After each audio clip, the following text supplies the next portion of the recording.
قل اللهم مالك الملك تؤتي الملك من تشاء وتنزع الملك ممن تشاء وتعز من تشاء وتذل من تشاء بيدك الخير إنك على كل شيء قدير।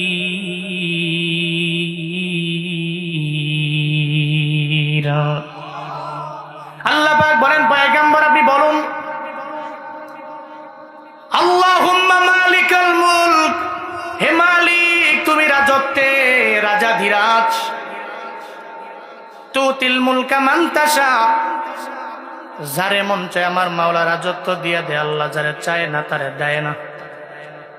আল্লাহ যারে চায় ওই বান্দারে এই রাজত্বের কিছু অংশে রাজা আমার মাওলা বানায় দেয়। যেমন বানাইলেন পুরা দুনিয়া রাজত্ব দিয়া দিলেন চারজনের, এর মাঝে দুইজন মুসলমান আর দুইজন বেদিন কাফের।